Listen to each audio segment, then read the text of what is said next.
भारत ने कुछ समय पहले गैर बासमती चावल के निर्यात पर बैन लगा दिया था, जिसके बाद अमेरिका समेत दुनिया भर के कई देशों में चावल की कमी भी देखी गई थी। हालांकि इसका असर अभी भी खत्म नहीं हुआ। अमेरिका और ऑस्ट्रेलिया जैसे देशों के बाद अब मलेशिया भी चावल के लिए छटपटा रहा है। मलेशिया की सरकार ने भारत सरकार से गैर बासमती चावल के बैन को हटाने की अपील की है। खैर, ऐसा होना भी था, क्योंकि भारत से दुनिया के 100 से ज्यादा देशों में चावल का निर्यात होता है। सरकार के इस फैसले के बाद से ही दुनिया भर में चावल की कीमतें आसमान पर पहुंच गईं। अब क्योंकि भारत दुनिया का सबसे बड़ा चावल निर्यातक देश है, ऐसे में वैश्विक चावल बाजार प्रभावित हुआ और कई देश चावल की बढ़ती कीमतों और कम आपूर्ति से जूझ रहे हैं। रही बात मलेशिया की, तो वो अपने कुल चावल खपत का लगभग 38% आयात करता है। लेकिन भारत की ओर से चावल निर्यात पर लगाए गए प्रतिबंध के बाद से ही मलेशिया की हालत खराब हो चुकी है। चावल खरीदने के लिए दुकानों के बाहर लंबी कतार लगी हुई है। सुपरमार्केट और किराने की दुकानों में चावल के पैकेट खत्म है। चावल खरीदने के लिए लोगों के अंदर एक होड़ सी मची है।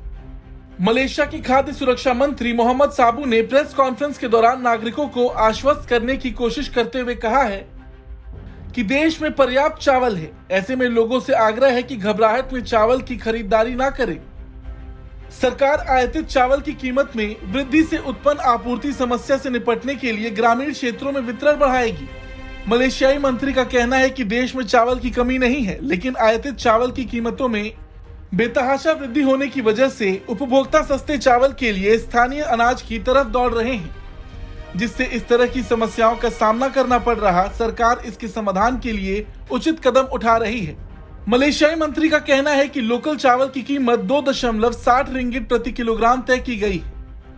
यह सबसे सस्ता चावल है। ऐसे में जब आयातित चावल की कीमत अचानक लगभग 36% बढ़ा दी गई, तो कई उपभोक्ताओं को आयातित चावल से लोकल चावल की ओर स्विच करना पड़ गया है। रिपोर्ट के मुताबिक मलेशिया की कुल आबादी लगभग 3.2 करोड़ है और वो लगभग अपनी जरूरत के हिसाब से 38% चावल आयात करता है। भारत की ओर से चावल निर्यात पर लगाए गए बैन को हटाने के लिए मलेशिया की सरकार ने भारत से बातचीत की है। मलेशियाई मंत्री मोहम्मद साबू का कहना है कि भारत समेत 19 देशों की ओर से चावल निर्यात पर लगाए गए प्रतिबंध के बाद ऊंची कीमत पर आयातित चावल मददगार साबित नहीं हो सकता है। हालांकि चावल की कमी से निपटने के लिए आने वाले वक्त में मलेशियाई मंत्री ने चीन, जापान और दक्षिण कोरिया के खाद्य मंत्री से मुलाकात करने की बात कही। वहीं अगर भारत की बात की जाए तो भारत साल 2012 से चावल का सबसे बड़ा निर्यातक है। देश से गैर बासमती चावल का कुल निर्यात 2022-23 में 4.2 मिलियन अमेरिकी डॉलर का था।